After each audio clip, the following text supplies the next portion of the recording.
तो चोखो मेला नाम के एक भक्त हुए पंढरपुर में। अच्छा, चोखो मेला जो है ये कोई मातृ गर्भ से इनका जन्म नहीं हुआ।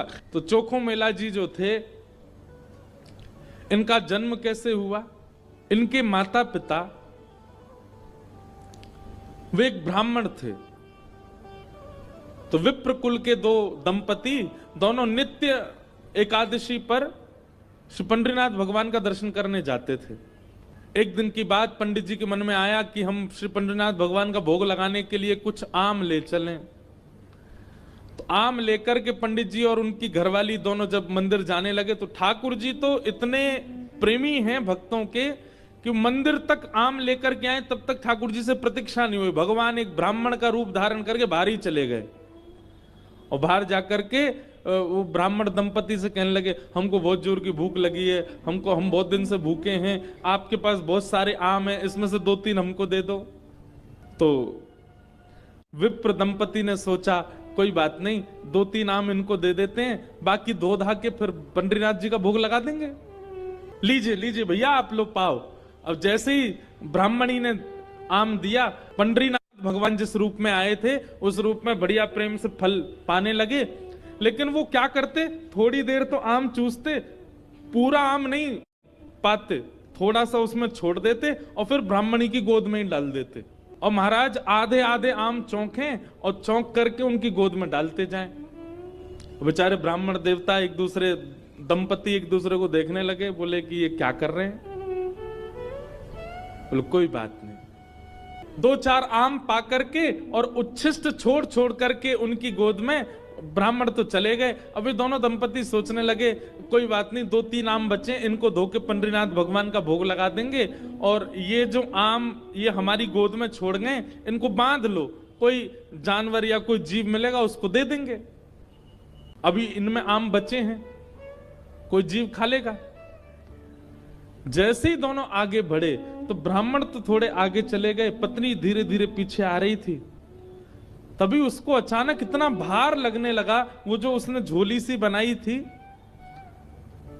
जैसे उसने देखा मेरी झोली इतनी भारी हो गई, खोल करके देखा तो वहीं एक नन्हा सा बालक था, उसी का नाम पड़ा चोखो मेला। उनका नाम चोखो मेला इसलिए पड़ा क्योंकि भगवान ने आम चौंक करके और गोद में मेल दिया, इसीलिए नाम उनका चोखो मेला। अब इनके कोई माता पिता नहीं है, ये ठाकुर जी ने इनको भेजा है। अब चोखो मेला को देख करके, उस बालक को देख करके ब्राह्मणी ने मन में विचार किया, अगर मैं इस बालक को लेकर के गई तो सब लोग पूछेंगे ये कैसे जन्मा, मैं सबको क्या उत्तर दूंगी? मेरी बात कोई नहीं मानेगा कि झोली में अपने आप आ गया। और इस भय से कि संसार के लोग क्या कहेंगे, उन्होंने उस बालक को एक सुरक्षित सा वृक्ष था उसके नीचे छोड़ दिया, उसको स्वीकार नहीं किया। तभी कुछ चर्मकार वहां से निकल रहे थे, उनमें से एक की दृष्टि पड़ी और उस रोते हुए बालक को देख करके उन्होंने उसको स्वीकार किया और भगवत प्रसाद मान करके एक चर्मकार परिवार ने चोखो मेला जी का पालन पोषण किया। धीरे धीरे वो बड़े हुए। अब क्योंकि उनके माता पिता चर्मकार परिवार के हैं, इसलिए कई जगह उनको मंदिर में जाने से रोक दिया जाता। पर ठाकुर जी तो किसी की जात पात नहीं देखते ना, ठाकुर जी तो सबसे प्रेम करते हैं। चोखो मेला जी अपने पिता के साथ में खेती बाड़ी करते थे। एक दिन खेती करते करते उनके मन में आया, इतने सुंदर सुंदर फल, इतने सुंदर सुंदर सब्जियां हुई हैं, मैं क्यों ना इन फलों को पंडरीनाथ भगवान का भोग लगाने ले जाऊं। तो उन्होंने क्या किया, एक केले के वृक्ष से खूब सारे केले ले लिए और एक झोला में बांध करके चल दिए। पंढरपुर से 12 किलोमीटर दूर उनका गांव था। जैसे ही पहुंचे पंढरपुर, इतने आनंद में भर गए कि उन्होंने विचार ही नहीं किया। बहुत लोगों ने रोकने का प्रयास किया कि इनको मंदिर में ना घुसने दिया जाए, ये अधिकारी नहीं है, लेकिन वो तो इतने भाव में आ गए कि वो घुसते ही चले गए। और जैसे भीतर पहुंचे महाराज, लोगों ने घेर करके चोखो मेला जी को पीट दिया, बहुत मारा, उनके वस्त्र फाड़ दिए, सिर में चोट लगी, हाथ में चोट लगी, पैरों में चोट लगी, सब जगह इतना जख्म दे दिया। चोखो मेला जी रोते रोते वापस आ गए। पंडरीनाथ भगवान को भोग नहीं लगा पाए। शाम का समय चोखो मेला जी अपने सब घावों को, जहां जहां से रक्त निकल रहा था, साफ कर रहे थे और गुस्सा कर रहे थे। बोले अब नहीं आऊंगा आपके पास। बैठ गए हो, ईंट के ऊपर खड़े हो गए हो, इतने सारे अपने आगे जो है धर्म शास्त्र के मर्मज्ञ लगा दिए हैं, वे सब जात पात देख करके दर्शन कराते हैं। खड़े रहो, बने रहो महाराज अपने रूप में, हम तो नहीं आएंगे आपका। अरे कुछ करने थोड़ी आया था, कुछ मांगने थोड़ी आया था, अपने खेत के बढ़िया फल लेकर के आपका भोग लगाने आया था। इतने में ही श्याम सुंदर पीतांबरी पहने चलते हुए चोखो मेला के पास प्रत्यक्ष प्रकट होके आ गए और चोखो मेला के पास आकर के गले में गलवैया डाल करके बैठ गए। ए चोखा, नाम ही भगवान उसको चोखा बोलते। ए चोखा, तू इतना उदास क्यों हो रहा है? बोले उदास? इतना पिटवाया हमको, हाथ पांव सब तोड़ ताड़ दिए हमारे, और अब मेरे घर आ गए हो, मेरे गले में गलवैया डाल करके बैठे हो। ये सब लीला क्यों करते हो आप? वहां क्यों नहीं रोका आपने सब पुजारियों को, पंडाओं को, ये सब ब्राह्मणों को?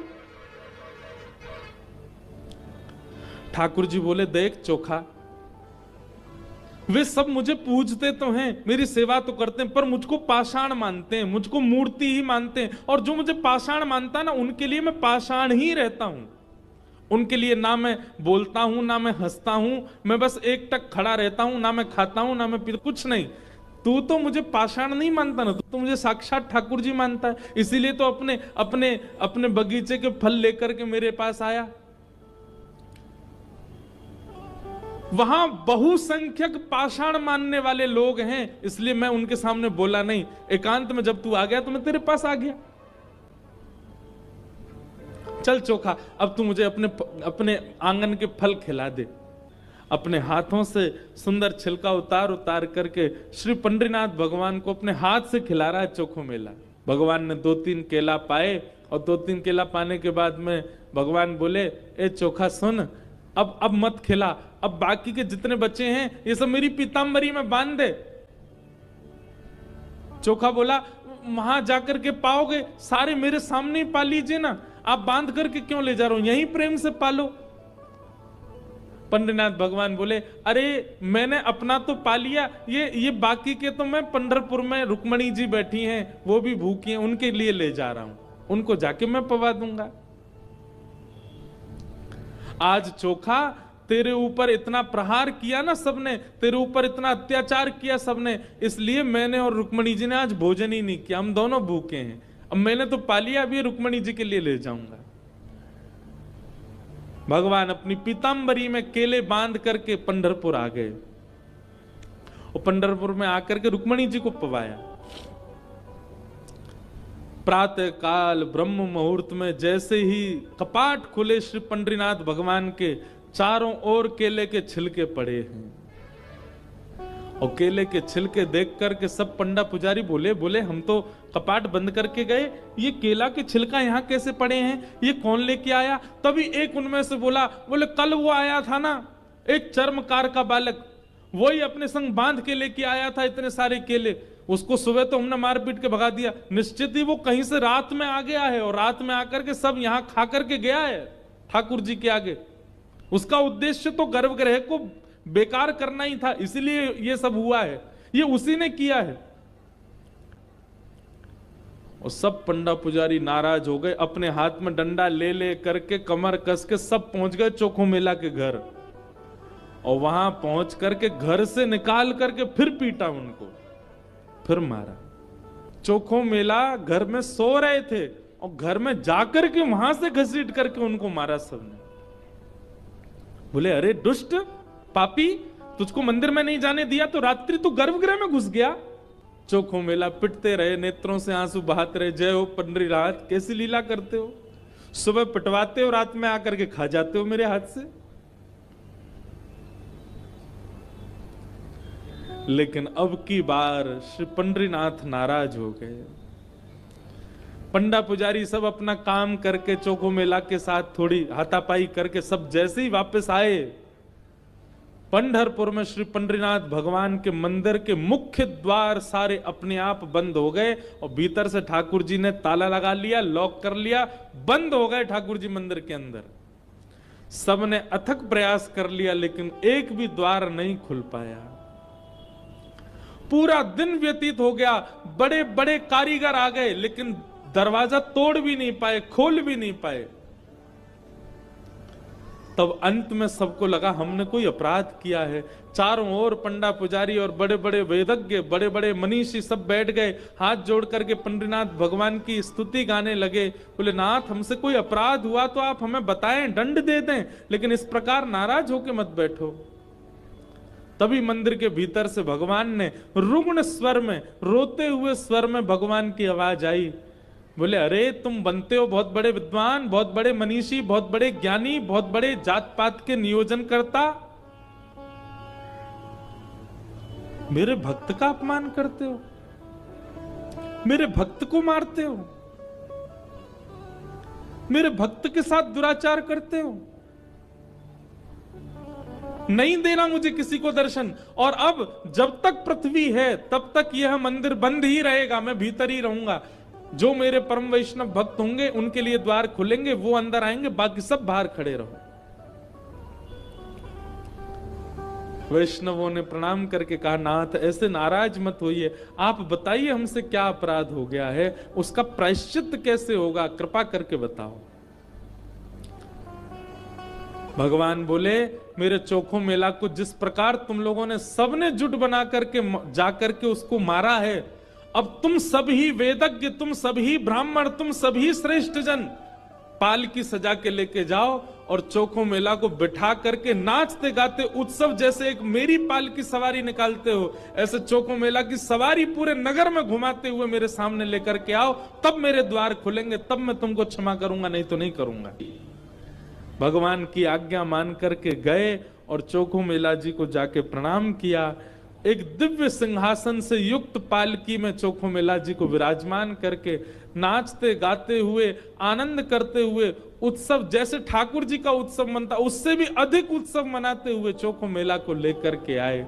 और जैसे ही पंडरीनाथ भगवान के सामने पालकी पहुंची, अपने आप मंदिर के सारे द्वार खुल गए और मानो आज लग रहा था कि भक्त भगवान का नहीं, भगवान भक्त का दर्शन कर रहे हैं, भगवान चोखो मेला का दर्शन कर रहे हैं।